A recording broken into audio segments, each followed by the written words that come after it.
Welcome to Andy and Ari On3. We are here at the Culver's Great Wisconsin Tailgate in Green Bay. Look at that. Not so frozen tundra. We got Packers fans. Who do you want tonight? Maxwell Hairston. Yeah. We got an interview with him on this show. Yeah, he's going to be a really good player. Maybe here. He was said it was down with Green Bay. He's definitely down with Green Bay. He's a Midwest guy. He's a Midwestern guy. And it's been really, really cool to be here. I want to say, Andy, that this is probably one of the most unique sports situations I've ever been, like places I've ever been to. Yes. In terms of, like, I knew all about it because I'm not from Mars. And I knew it was in a residential area. I knew kind of like the lore of it. But to actually drive through and you're just driving in a neighborhood, you turn the corner, and then the Lambeau Field is right there. It's been really, really special. It reminds me a lot of the little SEC and Big Ten towns that we go to a lot. Yeah. Except there's an NFL team in it. It's wild, and it is. The hotel situation is just as miserable as it is in Bloomington, Indiana, and State College, Pennsylvania. Ours isn't, though. But we're staying in a 12,000 square foot lodge on the ocean, or on the lake. On the lakes. It feels like the ocean. It's wonderful. I really like it here. And what's up, boys? I'm already talking to my wife about like scoping out like Wisconsin summer getaways. Absolutely. You know, get yourself a lake house. Who do you want? Who do y'all want? The Packers to draft. Oh, the Chiefs are better? Bears. Oh, we got a Bear. Well, who do you want the Bears to get? Any old lineman. I love it. This is a true Bears fan. Any old lineman. Even though the Bears have actually revamped their O-line in free agency. Yeah, supposedly really good, and I think that's part of the reason why they might be in the running back market tonight. So listen, what's your name? What? What's your name? Vinny. Vinny. Yeah. How you liking that free custard? Good. Beautiful. Yeah, the chocolate bang's pretty good. It slaps. Yeah. We are giving away. Listen, if you want to win hearts and minds, give people free frozen custard. That's the way to go. And merch. It was better than your shows on TV. It's on YouTube, which is the same as TV to your generation. Yeah. Bye. Bye. Got JJ McCarthy back here. Look at this. Yeah, the Vikings gear in go blue, baby. That's right. Vikings gear in Green Bay. You know, that's just a tough no, he's wearing his Michigan gear. Oh, Michigan gear. Okay, yeah. Sorry, I think that's the way you don't get punched in Green Bay. Yeah, is if you wear the Vikings quarterback's jersey as a Michigan player. I've eaten enough cheese curds where I can't turn my head to the left because of intense pleasure. My body's receptors have getting out. But yeah, so I think that like this has been very interesting day to kind of watch players go up and down the draft board, Andy. And I think that, you know, there are a few key spots here and a few key points in terms of the first round that I think are going to be interesting is what happens with T-Mac. Yes. What happens with Shedeur Sanders obviously is another one. And just in terms of how what do the Patriots do it for? Because I think that's the tone for everything else, because we think we know what happens 1, 2, 3. Cam Ward's going to be the first pick of the Titans. There's a lot of I'm seeing on Twitter here that the Browns are considering trading back too. So to not take Travis Hunter? It's Cleveland. So I'll take Travis Hunter. I think everybody will take him, but I don't even have an NFL team. Yeah. Like I don't own an NFL team, and I'm not a general manager. But I would trade to get Travis Hunter on 3, especially in a top heavy draft in terms of like explosive playmaking ability. If you're a team that lacks that, I think it's important. So I wouldn't do that if I were them, especially when there's not much quarterback help later. Like I don't know what the thought process is, but apparently there's smoke coming from that camp. But what happens if there's going to be a trade at 5 with Jacksonville and people trying to get up to get Genty at 5-6? Yeah. If any movement's going to be there, but it kind of opens up a bigger discussion that we were attempting to have before we had technical difficulties, which is how do you view wide receivers? You said something of I'm not sure if there's a wide receiver in the draft that's worthy of the top 5 pick, and I think that that's an interesting thing to dive into. Because to me, it's everything. And I think that as sport is evolving, both at the college and the NFL level, a receiver that gets open and produces no matter what situation they're in helps drive your entire team forward, and it makes quarterbacks better. And I used this example with you earlier. But it's like, did Sam Darnold all of a sudden learn how to play football? Or did he have Justin Jefferson to throw to? Yeah. Help him with that. And it's just like, to me, to wrap it back around to our college expertise, which is, you know, covering Trevor Lawrence from his Georgia days in high school all the way through Clemson, he's one of the most generational college quarterbacks that we've seen in our time covering the sport. And I think that there's a large faction in the NFL community that's kind of given up on his ability to be a star. And it's like, well, if you maybe T. Higgins and a pre-injury Justin Ross had a lot to do with that. Yeah, well, so then what do you do? Yeah. Why don't you try to make Brian Thomas and you get somebody else? And the teammates. T-Mac thing, I've said it, and I said it on this morning's show. It's my Tyler Lockett theory. If you are one of the only weapons on the offense, maybe the only weapon on the offense, the defense is completely geared to stopping you, and you still put up numbers, you're going to be successful. Yeah, and I think that there's a big discussion point about the running backs' place in the NFL and what they're worthy of in terms of draft capital and what capital you want to use in order to get them, and how it's swinging back around to running back heavy. Maybe that's partly because Ashton Genty's a freak. I also think that the receiver position is more important to modern day offense than even a great running back. It is. You have to have one. You have to. I don't even know if you go back and look at last year's playoffs and teams in the NFL, but didn't most of the teams that advanced pretty far have a dynamic receiving option? They did, and then you can say, oh, but the team that won had Saquon Barkley, but the team that won also had A.J. Brown and Devontae Smith. And, the team that won got absolutely infinitely better, including Jalen Hurts, when A.J. Brown came into the picture. Yeah. Like, it's not rocket science here. So I think that both he and Matthew Golden, who we're going to have on our show here today, and was really fun to interview, both from a football perspective but also real-life perspective. I thought it was a touching interview. Is also somebody who's been in those conversations with the first overall receiver coming off the board, and I think that he's a name to watch as well. Yeah, I am really excited to see what happens with Matthew Golden, because he blossomed at Texas. He was good at Houston, but to get in that Texas offense and then show out like he did, the incredible catch in the Arizona State game to keep them alive so that they could win that game. You and I were across the country when that moment happened, and we wild. both freaked out simultaneously. Yes. It was insane. I was in the press box at the Rose Bowl when that was going on, and I missed the first 10 minutes of the Rose Bowl. The Rose Bowl was over by the time you got done watching. I got to my seat, it was already 21-7, I think, and it was over.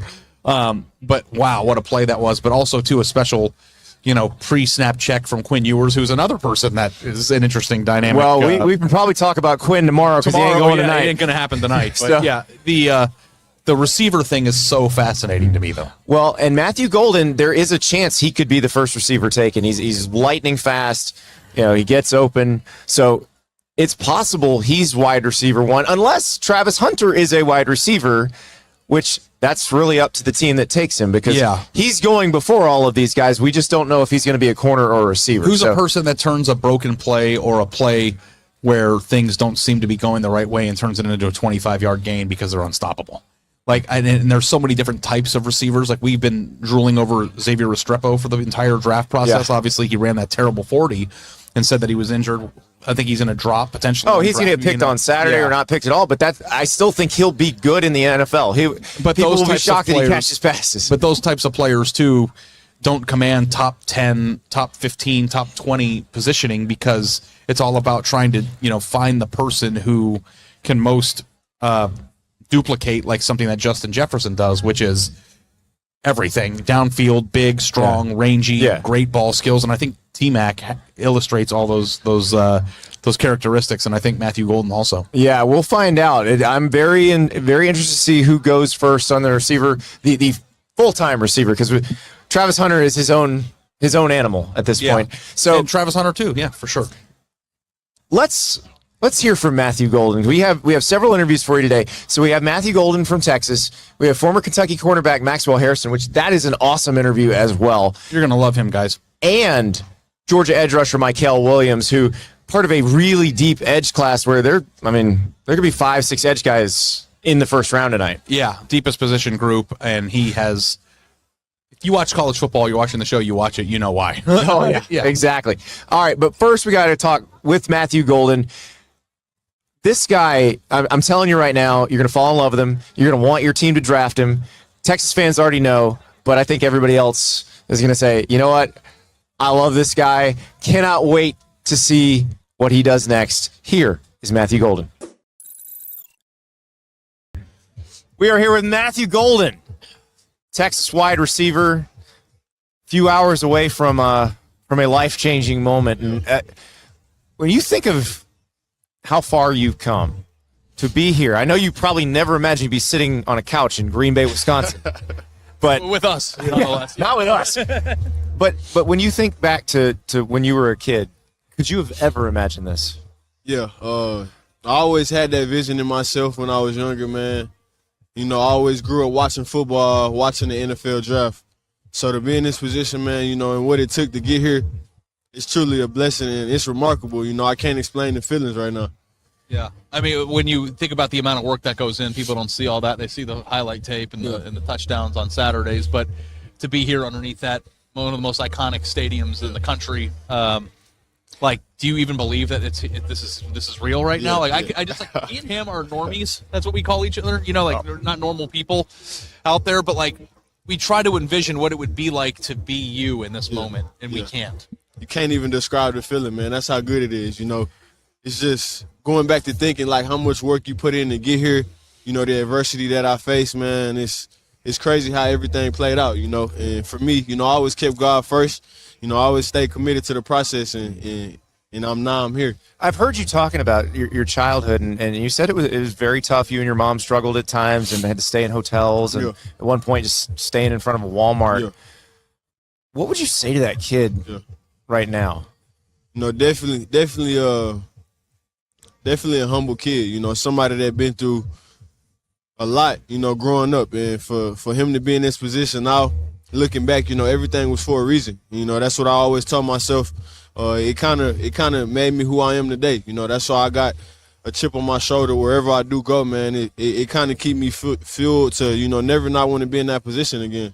I was going to wonder, because you've been in the NIL era. You've probably had some financial success already. Yeah.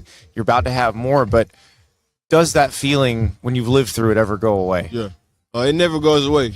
For me, you know, that's something that really made me who I am. So I always look back at that, whatever situation I'm in, because that's what got me here. You know, that's what kept me motivated to keep going when I was people doubted me and didn't expect me to get this far. So, you know, I definitely treat it. It's one of my good things about me, man. It makes me who I am. You know, the difference between now and in the past, you know, I think players are always being paid to a certain extent, but now that you guys are being paid what you're worth in college, this is an important day, but it's not the first time you embark on wealth like maybe it was 5 years ago. Yeah. What's the first thing with draft money that you want to buy? Definitely get my grandma a house, man. We lost our property a couple years ago. You know, that's somewhere I grew up when I was younger, and you know, it'd be a blessing to be able to get that back for my family. You know, that's where they all grew up. That's where I grew up. So, you know, I always told myself I wanted to do that, and now I'm in a position to do it. So if it's bound to happen, I'm gonna make it happen. You gonna go knock on the door? Yeah, I'm gonna kick the door down. Something. I mean, is it seriously knock on the door? Yeah. Hey, I'm in the NFL now. Yeah. We used to live here.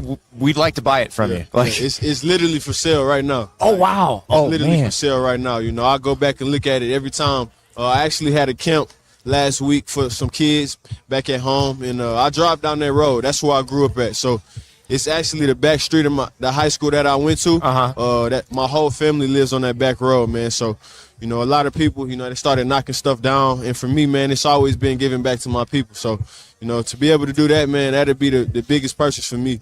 I'm sorry, I'm getting anxious right now. Did you put an offer in? No, it's for sale. Yeah, it's for sale. Offer in, you know, I'm definitely going. You know, once I get in there, I'm definitely going make some calls, man. Try to get that done for me. So, are you going to hand the keys to grandma? Is that? Yeah. I'm a surprise her, man. I'm gonna get her blindfolded, get her and my mom blindfolded. Just hope that they don't watch Andy and Ari on 3. You know? I don't think they do. Okay. No worries. Hey, tell them this. They're not YouTubers. So yeah, take them up there, man. Dude, I could not imagine the feeling because, you know, I was given everything, and I haven't given anything in terms of like my parents and stuff, and I couldn't imagine what it would be like to do that. That's great, man. I definitely appreciate you. So we're not very far away from you going in the transfer portal. You know, you had a good career at Houston. Mm-hmm.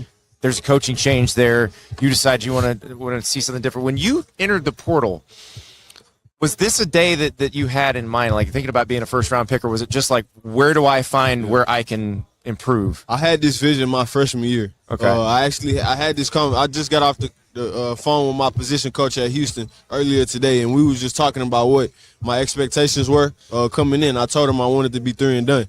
And, you know, he truly, you know, he helped me get to that point too. You know, he started me off at a young career, but, you know, going to Texas, man, I benefited a lot from going there. Coach Sark, you know, the coaching staff that they got up there, man, they did a tremendous job. And I can't thank them guys enough for putting me in a position to be successful. When you transfer in the middle of your career, I know Houston is from where you're from and, you know, kind of has that, and then you have Texas, like when you like look back, fans always wonder, like, how do the players view like what they are moving forward? Like, are you a Longhorn? Like how do you view that? I'm definitely a Longhorn. I'm definitely a Longhorn. You know, going there, that city, you know, they welcome me with open arms, man, and that's something I really do appreciate. You know, the fan base they got down there is true loyalty down there.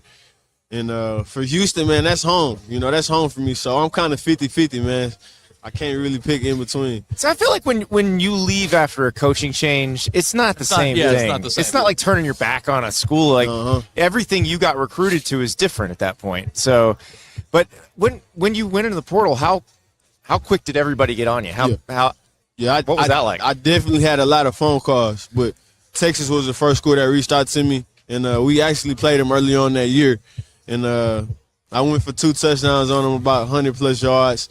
And I was just thinking back to what I could do in their offense, you know, the way Coach Sark coaches and just being in that pro-style offense, I knew it was going to do a lot for me. How much did playing in that offense, do you think, help you for what you're about to do? Yeah, man, it definitely helped me elevate my game all around. It was a lot of stuff I didn't know that I could do in an offense, you know. And when I got there and, you know, got around the coaches and everything and the different things they showed me, man, it opened my eyes a lot more. What advice, because Sark's been an NFL OC, what advice did he give you as you went through this process? I was actually struggling with the offense when I got to Texas, man, and I reached out to him and I asked him if I could meet with him during the week. And we started meeting, and it was one day we met, and he simplified everything for me, you know, sat it down right in front of me. And that's all I needed. And once he did that, you know, it started to click for me. So you feel like whatever team picks you, whatever they throw at you, you can handle that. I feel they definitely prepared me for that, man. And Yeah. I'm really sorry to do this to you. Yeah. Have to do it. Yeah. You're probably going to be annoyed by it. Oh, boy. Tell us about Arch. Oh, my God. Yeah. Man, hey, People are dying to know, and you would know. That's a true dog, man. I'm excited to see what he's going to do this year, you know. The ball is in his court, and, you know, he's going to take over. He's a leader on and off the field, man, and he's the same guy every day. The sky is the limit for him. I mean, he could do whatever he wants to do if he put his mind to it, so I'm really excited for him. Did you have those same questions? Because he was already there when you got there. Yeah. Did you wonder, like, who is this guy? The most hyped prospect of all time. I asked him, like, I heard about him, you know, but once I got up there, you know, me and Arch, we talked a lot. And I started to watch him at practice, man, and I knew he was special, you know. He don't act like a regular freshman, you know. He act like he been in college for 3 years. And for me, you know, that's somebody you can put your trust in, definitely, and build behind. So I feel like for him, man, it's gonna be a ride for him. It's gonna be cool. So you're here with Maxwell Hairston. 2 fastest 40s at the combine, right? Yeah. Who's faster? I couldn't say. You know, I really couldn't say.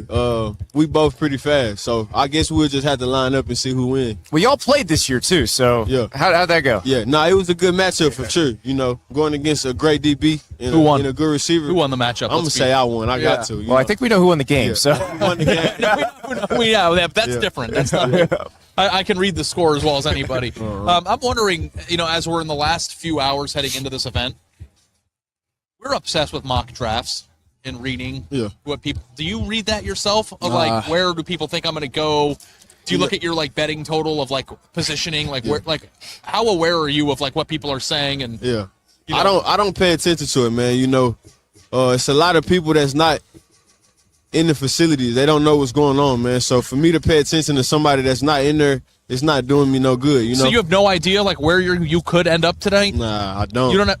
The slightest clue. Well, his agent's probably mentioned a few but places. you don't know, like, position-wise, I could go between. But that would stress me out, though. I'm with you. Like, it would stress me out if I had a bunch of people I don't know trying to tell me where I'm going for my next job. It would stress me out a lot. But the next job thing is crazy. But we get a lot of comments online, and we read all those. Why wouldn't you if you were a player? Yeah. Ugh. Don't read the comments. He said, "Yeah, don't read the comments, man." Yeah, I read the We're comments. working on that with him. But like, it was like, for me, it was like, if On3 is like, you know what, we're trading you, and then there was a mass media coverage of like where I was going to go, I would read every word of it. Yeah, and you would drive yourself insane. Yeah, you definitely would. I ain't gonna lie, you definitely would. So how do you relax? Like, how do you unplug? No, I spend time with my family a lot. Go to church on Sundays. You know, keep my mind good. So, just trying to get away from football sometimes, and just relax, and just appreciate this moment, and everything it took to get here. All right, so I cannot wait till that paperwork gets filed in Harris County, Texas. That's awesome, man. I'm like, I feel like I'm a part of it. When like, that deed gets stamped, I That's cannot incredible. wait to see that. Man. Well, congratulations and We're and pulling good for it. luck. Appreciate y'all, man. Yeah, thank you. That is so awesome. When he said what he was going to do for his grandmother, because it's one thing to say I'm going to buy my grandma a house or I'm going to buy my mom a house, but to buy your grandma's old house that they buy it back. That's just, I don't know. It just gets you right here. Yeah, Gets this guy right here, too.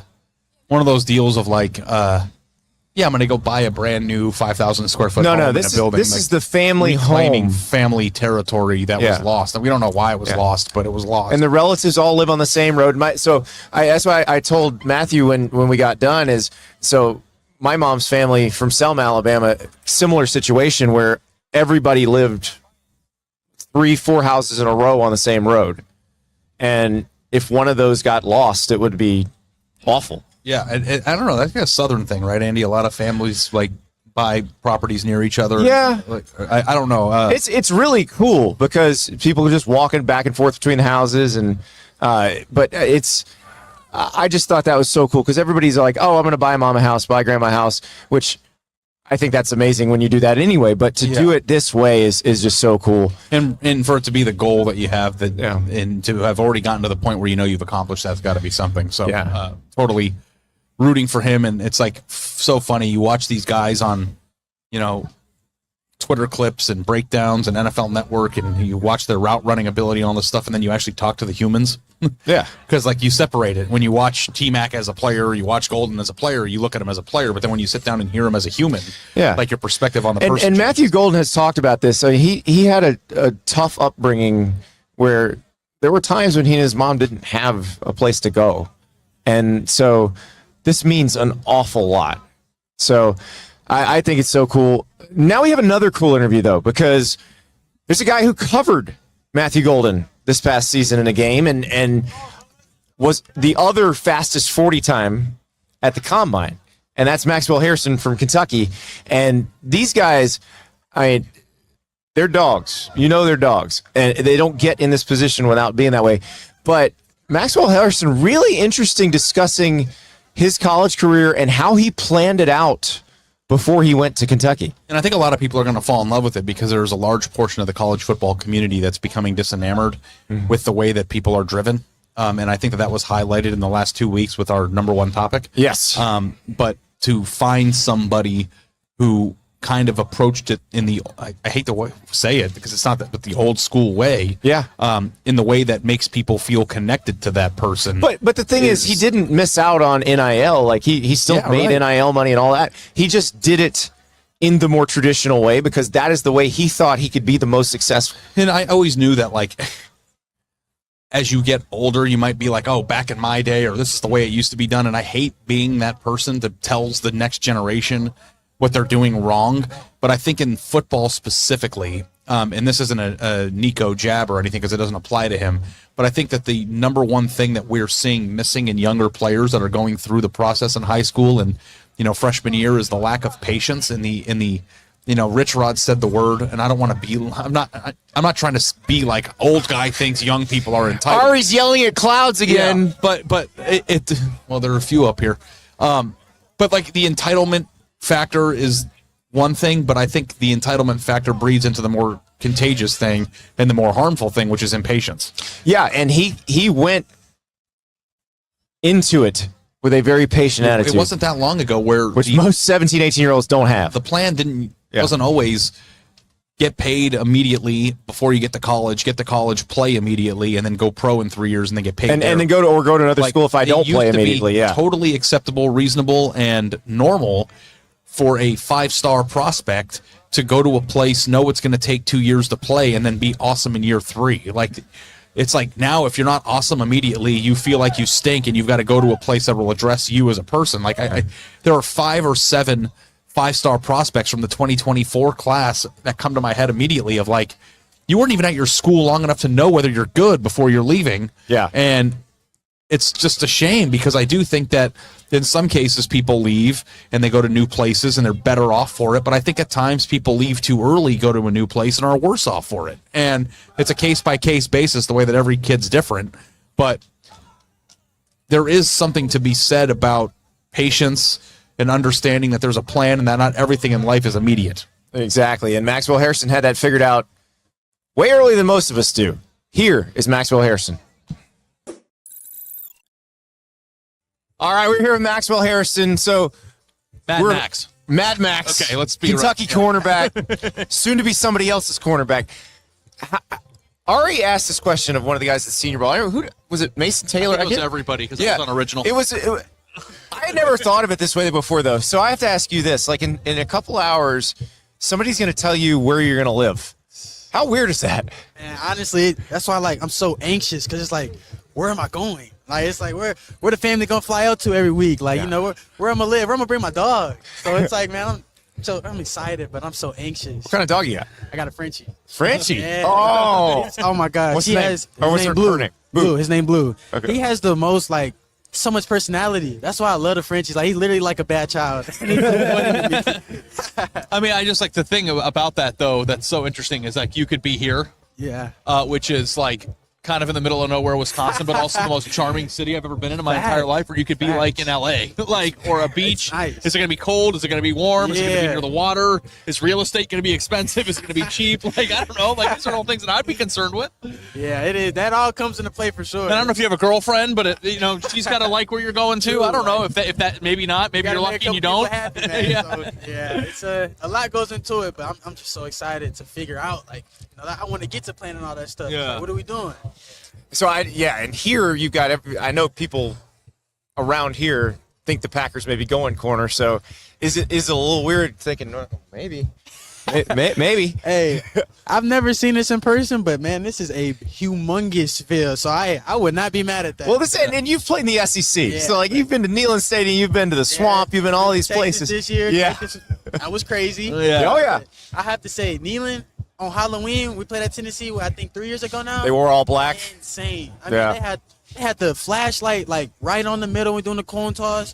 Then they turn the lights on. You got straight orange, black, little bit of blue. If it's the families, orange, black. I'm just like, bro, it was overwhelming. Yeah, I was at that game. The game was crazy. Unfortunately, y'all were a little overwhelmed at first, but that's okay. That's all right. It wasn't on you. It happens. So I got to ask. We were talking about this before we started recording. You didn't get into the portal. Yeah. But you didn't. You weren't a star right away at Kentucky. Yeah. But you said you made it a point that you weren't going to be the guy who gets into the portal. You were going to try to figure out how to develop where you were. When did you come up with that philosophy? So honestly, that started in high school. Even before I committed to Kentucky, just thoroughly going through every scholarship opportunity that I had and making sure that I committed one time because I wanted that to be the for sure school for me. And when I had decided on Kentucky, you committed to Kentucky. I signed the national letter of intent to Kentucky. So I went there to graduate as well as enter the draft from Kentucky. And I told myself coming in, okay, hey, you $150. You're not playing your freshman year. So let's just go down here, get adjusted, get used to being away from the fam, get used to being in the SEC. And when it's your time, it's your time. So for the first 2 years, I'm just learning. I'm being a sponge. I'm taking things that the guys who were before me, what they did. Because, Carrington played, he's on the Packers, and I was behind him my sophomore year. So it's just learning from those guys instead of looking at it as, I'm not playing, I'm never going to play here, woo-woo. No, it kind of feels like, giving up to me, and I didn't want to do that at all. I wanted to stay loyal to one program, build a legacy at one program. Well, you're thousands of people who watch this, are going to love you, because I think that there's this such general thought that like college football is just not the same anymore, or that people bail too easily, or they're not into it. But you were there it was the NIL era the whole time you were there, and you didn't. Yeah, because people look at it differently, and NIL has drastically changed college football, but I'm all about just I wanted to build a legacy, man. That was my big thing, and I feel like you can't really build a legacy if you're going from place to place. And I just, Kentucky's big on recruiting and develop, and I just really bought into that. I trusted what they had for me. I trusted the plan, and it got me here. That's a pretty good sales pitch there for Mark Stoops, right? Yeah. Especially because Kentucky has been a built program from where it was maybe 15 years ago, because he relied on Michigan kids, Ohio kids, a lot of Ohio kids. Do you think you're the poster boy of Kentucky's just general plan as a program? I do. I think I represented everything that Kentucky wanted to do, and that's literally recruit and develop. And the coaches, they really do buy into you there, like Coach Stoops, from Coach Mero, and even coaches that aren't on staff. I got Rock Oliver that just helps along with football, just people I can talk to and resources that kind of keep me going. And even when times was frustrating, when I thought I should be playing a little more, or sophomore year when I thought I could get out there, and they just let me know, hey, they have a plan for you. And at the end of the day, it's already written. So I just trusted the process and committed to it. And Andy, real quick too, the UK facility. Oh, it's nice. Beautiful. I don't think people realize. Hey, beautiful. Because I went out there for a story and I was with Vince Mero, and I was with Coach Stoops. Vince. Yeah, and I was walking around. I was like, I've been in a lot of college football facilities. This is one of the best ones. That must have been nice. What's the food like in there? Oh, it was good. We had the chefs there every breakfast. I get an omelet, or I get some over medium eggs. I switch it up every day. And then It's always the lunch, food. Lunch and dinner, they got it spread out in there. You can go pick what you want. So hey, no complaints about that. I went from 150 to I'm 190 now. So that tells you how the food was. I would have there. gone from 220 to 320 real quick. So you're growing up in suburban Detroit. Yes. When Kentucky comes to you, what was the thought there? Because it's obviously it's far from home. I'm sure there were teams in the Midwest that were recruiting you. What was it that made you choose Kentucky? Honestly, just something that stuck with me was, so in my high school, Ron Bellamy was our head coach, and he would have showcases every year. Went on to coach at Michigan. Yeah. And my freshman year, he let everyone's included, freshman, sophomore, junior, senior. And I was out there my freshman year, and it was a bunch of teams out there, a bunch of colleges out there. There was a lot of guys getting scholarships and stuff, and Kentucky didn't offer me that day, but they were the first school that I talked to, and that just stuck with me.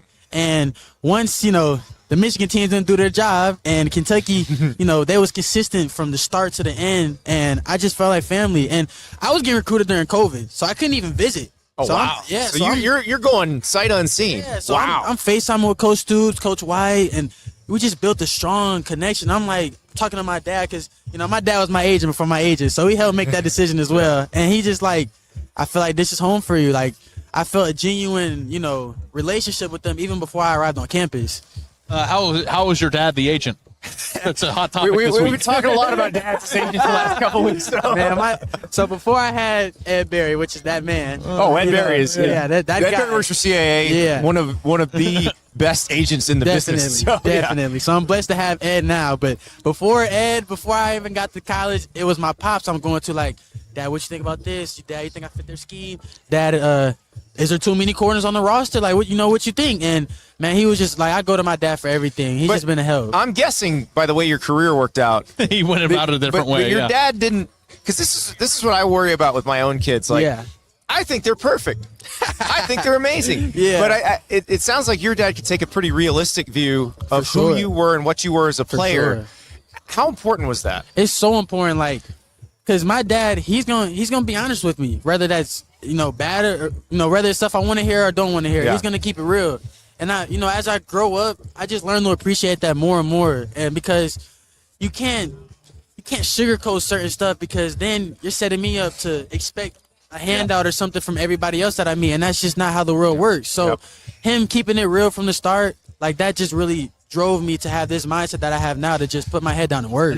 We're not here doing this live, Andy, but can you just feel the hive of Mad Max fans that are building right now? Well, and what's it been like the last few months? Because I'm sure wherever you go, people see you in the airport and Max, we need you on the Buccaneers. Yeah. We need you on the Falcons. Yeah. We need you on the Packers. Like, and you're like, I love Atlanta. I mean, Tampa. I mean, like, how do you handle that? Honestly, I just hit them with, it's not my decision. I just know wherever I do go to, they're getting a hell of a ball player. So what do you do between when you're done here and the draft? Like, how do you prepare for this?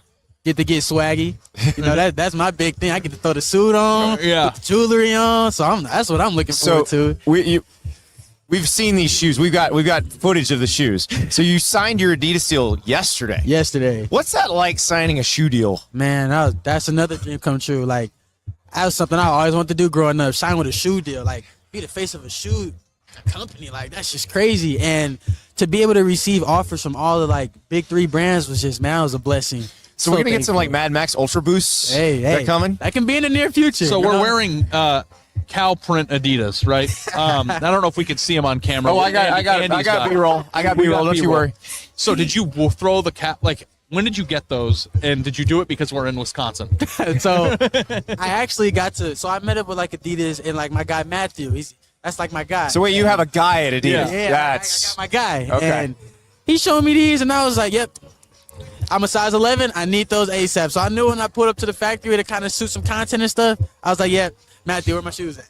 So But like they're man. also like culturally appropriate too. Right? Where we are, the spotted America here. Yeah, I didn't even like, think about it like that for real. dude, like you can make cheese out of those bad boys. Listen, we're Culver's. I got to ask you because you are a Midwestern guy, but Michigan and Wisconsin not quite the same flavor of Midwest. Yeah. So. Have you eaten a cheese curd before? I have. Okay, so we're cheese curd. We're cheese curd fans. But you know right? what I love from Culver's? What's that? The spicy chicken tenders. Oh, Hands down. he's a fish sandwich guy. Fish he says sandwich? they got a great fish sandwich. You a big fish guy or? I am. Man, Fried I'm not gonna fish? lie, I love everything. So Yeah, when he interviewed Mac Brown, the North Carolina Texas coach, yeah. they bonded over fish sandwich. Yeah, me and Mac Built a to this friendship off day. fish sandwiches. Yeah. It's like there's two types of people in here. In this world, I love fried fish sandwiches and ignorant people. Like there's no, you know what I mean? difference Like right yeah, there, yeah. And luckily Mac Brown is an enlightened one. He's not And you are ignorant. too. Yeah. Hey. Well, this is. I'm glad because I was wondering about that because we're talking to Mykel Williams. He's from Georgia. Like I don't think he's eaten. I don't know if he's eaten cheese curd before. So he might not have so done that. you've already experienced the beauty of the cheese I'm already curd. on base one. I grew up in the South and didn't have them until much later in life, and I was like, what have I been missing my whole life? So Telling you, I love fish, seafood, chicken, burgers, everything. Like, well, you've experienced it all in the SEC and growing up in the Midwest. Definitely. So, got a few hours. Teams making their final decisions. What is the team that picks you getting in Maxwell Hairston? And they're getting just a positive and a very energetic player that's going to leave it all on the field. Like, I'm going to empty the tank even at practice and during games. And, man, I'm just a feisty corner that's going to get you the ball back. Feisty, that's the word I would use because there's two types of corners. Definitely. There's corners who want to cover, and there's corners who understand that their job is to stop the person with the ball, too. For sure. And you are the one who comes up and run support. For sure. Yeah. Were you like that even as a 150-pound guy? Listen, so it's actually a funny story with that. In high school, I just want to cover. Yeah. Linebackers, y'all handle the run. I just want to cover. But when I got to the SEC, they let me know real quick, hey, if you don't want to tackle, you're not playing. So I was like, go ahead, get that just a cover corner thing out your head. I got to do everything. Because that's the thing, watching you against Texas, like, you know, you're hitting tight end coming over the middle. And, I mean, Gunnar Helm is a big dude. And, Talk about big. And you are just, you know, shoulder pad right in his solar plexus and driving your feet. And, I mean, he has like 100 pounds on you. So. I think that, too, like, you know, they talk about weight and all that stuff, but man, honestly, it's a mindset. I have the mindset to where I'm not gonna let you bully me. And you can think I'm small, I don't got strength, but hey, you're gonna find out real quick that you're gonna feel these shoulder pads with me. Yeah. So You know, the thing that's so crazy to me is that like you're like the nicest, sweetest guy, and I mean that in the nicest way Not on the possible. field. And I feel like I don't know how people switch it from being like very pleasant, nice, and personal. We got to, some like, Culver's I wanna rip footballs. your- I'll hand you one and he can tackle you. I'm not doing this with him. I like our vibe. I'm not trying to mess it up. so yeah, that's where Mad Max comes into play. Yeah. Like when I'm on the field, it's all business. Like of course I'm having fun with my brothers when we make a play and stuff, but Do you talk trash too, though? oh, Come on. What's the most? I don't know. trust a corner doesn't talk trash. I don't. my. I don't know if you're going to be. If you're comfortable with this, I hope you are. What's the most foul thing you said to somebody? And this is. There's no. You can Look, say. all I'm gonna say is 2023 against South Carolina when Spencer Rattler was there. When his face was completely red, just know I said something that was I wouldn't be happy if my grandmother heard me say that. I'll just leave it up to that. But yeah, as soon as I make a play, or even if I start off just feeling good, Yeah. I'm gonna get the chirping. Yeah. That's So amazing. if the Saints pick you, you and Spencer might be reunited. So look, no more bad blood. Because when I was training the Exos in Phoenix, he was down there getting some offseason work. So we was able to kind of dab each other up. Did he in the walk in there squad. like I remember you? Yeah, it was kind of like he walked in. I seen him. I mean, was it personally offensive? I have to His know. face turned red, Ari. What do you think happened? And I mean, you can see it through the helmet, so it's like it must have Okay. been something. Yeah. Okay. Well, you're going to tell me when we turn this off, and I will relay it to the audience. All right, for sure. Maxwell, good luck. Thank you. Have fun Super tonight. excited for you, man. Thank Really. you. Can't wait to see you in the suit. Let's go. Hey. And like the thing I gonna want to be say before swaggy. he goes, Andy, is I know we're here. This is a spectacle and all this stuff. But when you are a first round pick, like we're expecting you to be tonight, and you did this your whole life and you did it the right way and you took it slow and you were patient, the light, like regardless of what happens here, to get to this point is a accomplishment. It's a dream come true. And congratulations on Thank that, you. on reaching your Oh, dream. I gotta ask, Yeah. since we've already talked about bringing your pads, how hard are you gonna hug Roger Goodell? Oh yeah. I might hug that man like that was my mom or something. I was already asking him earlier. I'm like, are we gonna dap each other up or are we shaking hands? Because I got a hug for you regardless. Give him a hug and hold that jersey up, but be proud of yourself too, because it's not something a lot of people obviously can do. So that'd be great. Thank Roger's you. getting the wind knocked out of me. I can tell you right now. Just don't make his face red on national television. I'll be like, we won't do it on the stage. All right, I got it. Thank you, Maxwell. Thank Thanks, you. Matt. That is Mad Max, fresh off signing his Adidas deal. Yeah, if he gets picked by the Saints, I guess it's not going to be awkward with I was, Spencer Rattler. Now he's got it. They buried the hatchet. I know what he said, by the way. I can't tell you. It's pretty. It's pretty foul. You know why? Yeah, I know why. I know his why he face did is not red. repeat that Yeah. on air. Yeah. But the thing that's interesting is that we went into that interview me feeling like an old geezer yelling at a cloud, and then you like replays that interview in your head, and it's just like, oh yeah, dude, that guy's legit. Like, I don't know, even if you're a new school guy, and by the way, we are new school guys. Like, we're always proponent of max out your deal and get what you can and do But what I you think can while it's he guaranteed. maxed but- out his deal in a different way, whereas I'm sure he was paid very fairly at Kentucky, but also he's going to be a first-round draft pick, which is the ultimate maxing out. And you know my tendency on the show, Andy, where it's always just like, don't bring up old topics that you discussed. Don't bring up old topics. But like, I have to like push down my Kentucky can be good takes because he epitomizes everything that I think can happen there. Like Vince Marrow and Mark Stoops and their roadways into Ohio. And, they and need Detroit, to like get a few more of that. And getting him is hard. Like, not everybody you say we're going to recruit you and develop turns into a first round draft pick. That's not an everyday thing, but I think that if you know the plan and you can continue to prove it, and it's been that way with multiple players. Lynn Bowden comes to mind. I know he didn't pan out in the league, but he was a pretty high draft pick. Like, guys like that were overlooked by the big time Big Ten programs, and they don't have room because Ohio State and Michigan are taking guys from California and Florida. Excuse me, sorry about that. Their scholarships are used on guys. Those scholarships are taken for the Midwestern kids don't have a spot. They've got to find it elsewhere. And like Kentucky's been a great home for that, especially because they can be like them. Like, is Kentucky in the South, like geographically? It depends on where you're from. Like, is Lexington the South? If you're from as far south as I grew up, no. Lexington is it's really Midwest? close to Ohio to me. But like, where does the South But no, it is. start I mean, Kentucky's definitely in the South.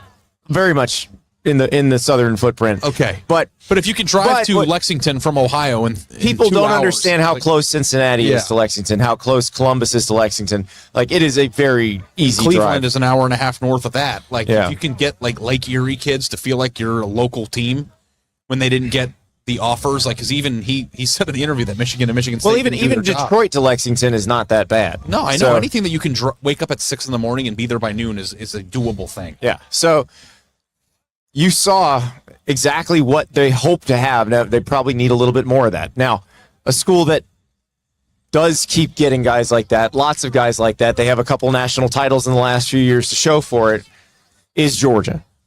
Mykel Williams is the kind of guy that Georgia, they just seem to have a factory of these guys. The funniest thing about Georgia is that they've been so good at recruiting nationally that they've even ignored players that are really good in their own state, and it's not what happened here, but it almost did. It was another one of those deals where USC I don't think they were ignoring him. He liked Clay Helton at USC, and then they fired Clay. Ignoring is the right word. Thank you for correcting me. But they haven't been as successful as you would think. Everybody goes, Georgia is one of the best jobs, if not the best job in college football because it's so centrally located to Atlanta. But if you actually go look at the recruiting results from the past 4 or 5 years, they haven't dominated the city of Atlanta the way you think they would. And Mykel is from Columbus, which is where you get some serious Auburn connection in there too as well. Yeah. But he was going to USC.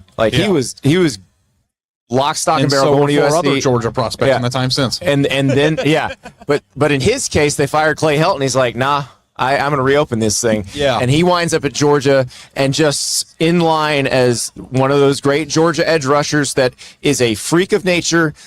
Probably doesn't put up the kind of numbers that he could have put up at another school because there's so many other freaks of nature. Yeah. But he's gonna be a first round draft pick. Yeah, he's just the latest Georgia dog. That's exactly right. But it's probably too good to be the latest Georgia Philadelphia Eagle. Yes. Unless the Eagles really want to trade up. So here is Mykel Williams.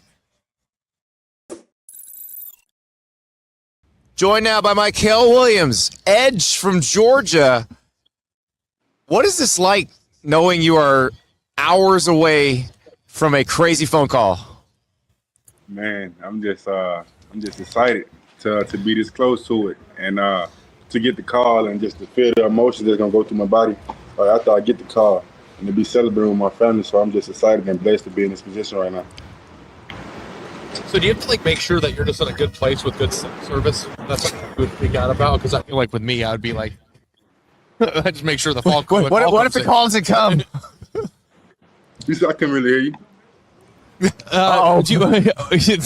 This is a problem. Yeah, we need to make sure you can hear us because then when the GM calls you, you got to be able to hear him. Do you worried about service in bars when you're watching it on TV or what?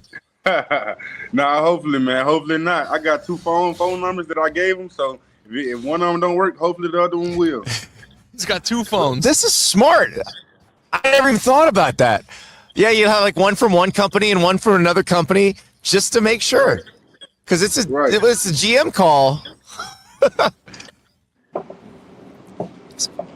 So what has this last few days been like for you? Because the hay's in the barn, you've done your workouts, you've done all your running of the 40s. How does it work when you're just waiting? Yeah, man. Like you kind of said, the hay's been in the barn theoretically, as you said. So I just been honestly staying in shape and count down the days to this moment. Really just trying to seize every day and get here in the best shape as I can be and be ready to go play after my name get called. So that's really where I've been at these last couple of days since I'm just waiting. What are you going to do for the next few hours? Are you just watching draft coverage? Yeah, it's on the TV right now. I just got it rolling. And I'm just waiting. I'm going to change in about an hour or so, 2 hours or so, and just get ready to bring it in with my people. So we were talking to Matthew Golden, the Texas receiver, and he was saying he can't read mock drafts. He can't watch any of that stuff because it just makes him nervous. I was looking at your Twitter. You're retweeting Baldy breakdowns. That doesn't bother you. No, I don't care. I don't worry about that stuff because them not the decision makers at the end of the day. And then one thing I realized is the decision is going to be the decision no matter what. So and then I retweeted the Baldy because I'm a huge fan of Baldy and I love his breakdowns. I just felt honored that he did one of me in my game, so that's why I retweeted that one. But that is the ultimate honor for a football player, right? Yeah, it is. It's got to be nerve-wracking to not know where you're moving, right? Right.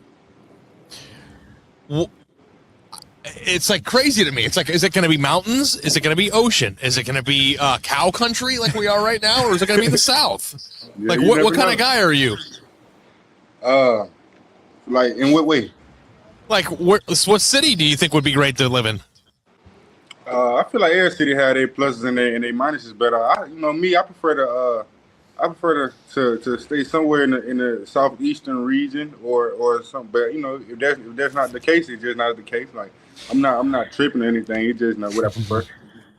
Well, you grew up in Columbus, you played in Athens, but you were committed to USC for a minute, so you were prepared to go to LA.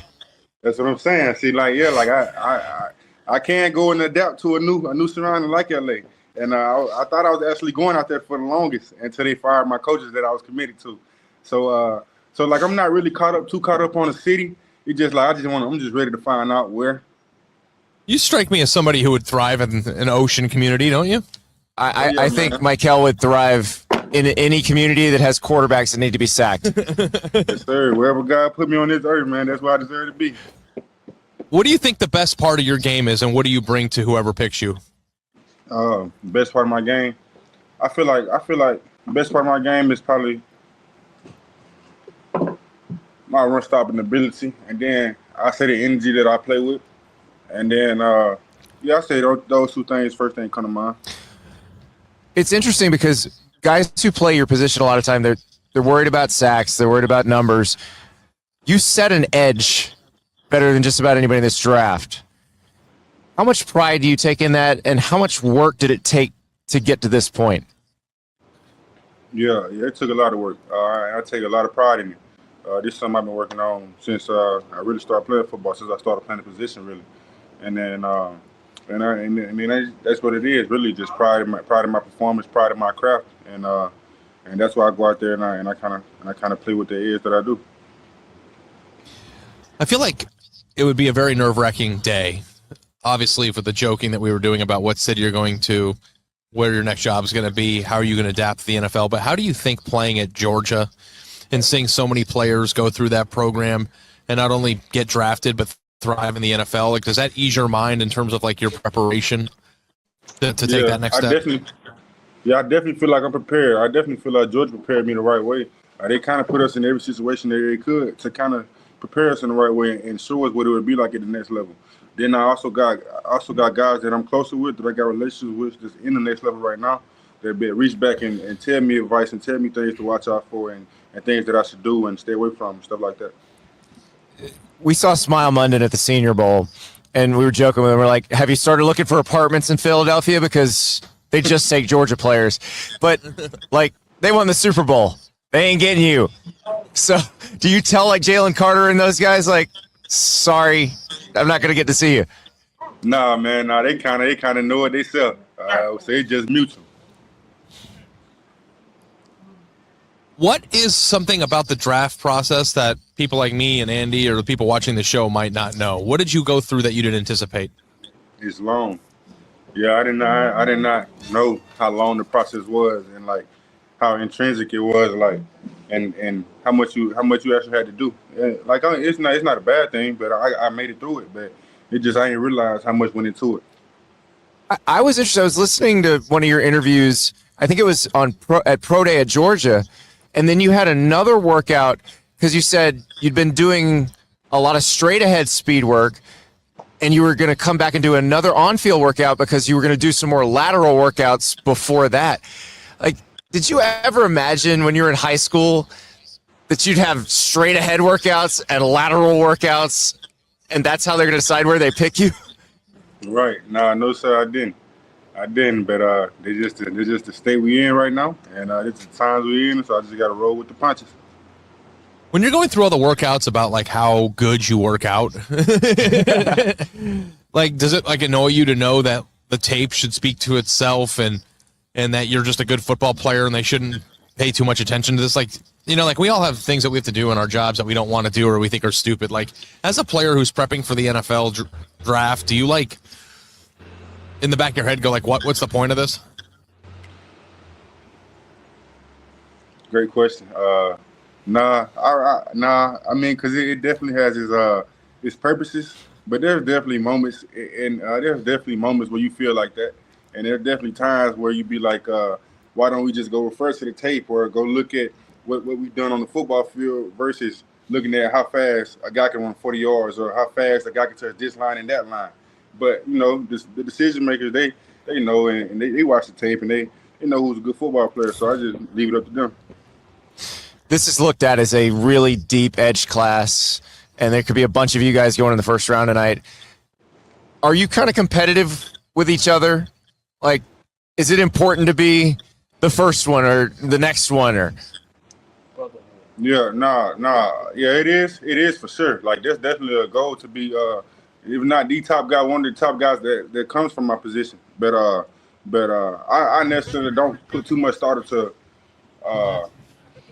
into a competition with other guys. But I definitely will take note of if some guys go in front of me. Like, that's definitely gonna be noted. But like, will you do the Amon-Ra St. Brown, like list their names every day? Nah, it's not gonna be that deep. But I'm gonna know who went in front of me. What is the weirdest question somebody from the NFL asked you during the evaluation process? Weirdest question. I don't have a weird question, but I have like a strange interview. Sure. Okay. The strangest interview I give to the Patriots. What were they asking? Nah, it was just the tempo of the meeting. It was just kind of strange. It's just like how they ran. It was kind of weird. It was different from everybody else's meeting. That's why I give to him. Vrabel very different. You know, he's a player himself, so I don't know. He's Vrabel different, man. Well, that's what I'm wondering. When the coach is a guy who is not just an NFL player, but a really good NFL player, how much does that change it? Nah, I mean, it necessarily don't change things because he's still your coach. Like, your coach is your coach at the end of the day, no matter if he was Deion Sanders or you're a guy from the local high school that worked his way up. The coach is your coach. He's there for a reason, but it's just like you do have a different sense of respect for him for what he say because he went out here and did it himself, and he can show you that he did it himself. So like you do got a different type of respect for him because he played the game himself. You feel me? I've always wondered about that with Kirby because Kirby's the only coach in the SEC who is an all SEC football player. Yes, sir. Like, does he remind you guys, or does anybody at Georgia remind you, like, Kirby was actually a dog back in the day? Right. That's what he breathes into our program, like that dog mentality, that hard work mentality that he came up with. So that's why I feel like Georgia was just so great, and I feel like they're going to keep trending in that direction on his leadership. When you guys lost your quarterback in the SEC championship game last year, it seemed like the entire team kind of rallied around Gunnar Stockton. Then obviously now we're all kind of curious about what UGA is going to be like next year and what kind of leader Gunnar's going to be. What can you tell us about him and what it was like watching him try to take that challenge head on, playing in the playoff, and what does the future look like for him? Yeah, man, I came in with Gunnar, and just to say, man, I got complete faith in Gunnar. From the moment Carson went down and Gunnar had to step up, I believe in his ability from that moment on all the way to now, and I probably never stop believing in Gunnar just because of the type of guy he is and how he works. He show up every day to work with the workman mentality, with his lunch pail and his hard hat, and he goes and grinds and works on his craft. So I believe in Gunnar, and I feel like he can take this team to new heights. So we got to let you go soon, but how big is this party going to be in Atlanta? It's gonna be pretty big. Like I'm celebrating with all my family, man. It's some really close people to me that I feel like they helped me get to where I am today. So it's gonna be big. Who gets the first hug? Man, grandmas or little sisters, one of them. Can I ask one question? Because I'm obsessed with this, and I view it if I were in your position and what I would do. What's the first big thing you want to buy for yourself? For myself? Yeah, like what do you want to do with it? Man, I probably give myself like a nice house wherever I go or something like that. Like, or I might give myself like a nice watch or something like that. Yeah, good answer. He's wearing a Rolex right now. It's fake. Which one? It's a bluesy Submariner. Okay, all right. So he's already got his eye on one. I can tell Mykel knows which one he's getting. I feel like every man should buy a watch because it's the one thing that they can have for the rest of their lives and pass down to future generations. Right, 100%. Wow. Don't look at me. I got the worst watch of this bunch right now. I was looking at you. It's like time for you to step your game up, bro. Yeah. Well, Mykel, you show off what you got. I want to see posted on social media, whatever you end up getting. Yes, sir. and I will try to win the lottery and get one of those. Oh man, you ain't gotta win the lottery. It don't cost too much, but I got you though. Appreciate you. Well, Mykel, thank you so much. That is Mykel Williams. He's probably going to hear his name called. There will be some hugging. I don't know what his situation is, so I don't know if there's going to be any sort of girlfriend box out going on. I love the girlfriend box. I love. There was one a couple years ago that just cracked me up because the girlfriend went. It was Will Levis? It wasn't Will Levis. It was somebody else in that draft. This was not in the green room. This was in a house. It was one of the at-home ones, and the draft pick happens or the GM call happens, and you see everybody start to stand, and girlfriend starts to go for the hug, and mom just boom, like perfect box out, like gets butt up in there and just boom. Yeah. What's up? Andy's got groupies. We got a guy in a Russell Wilson jersey. I don't know if they know who we got fans in Seattle, in Green Bay. Very nice. Yeah, it's always good to hear people who listen to the show. Of course, he walks by as I'm grinding on Ari. Yeah, that wasn't the best look for me personally, but take some on the chin, you move on. But like the girlfriend box out thing's hilarious, and I hope to see some big moments for girlfriends who think they got rich tonight. And moms. And mom. Who are like, moms are going to no, ma'am. Yeah. Not tonight. Not tonight. Enjoy the draft. We'll talk to you in the morning.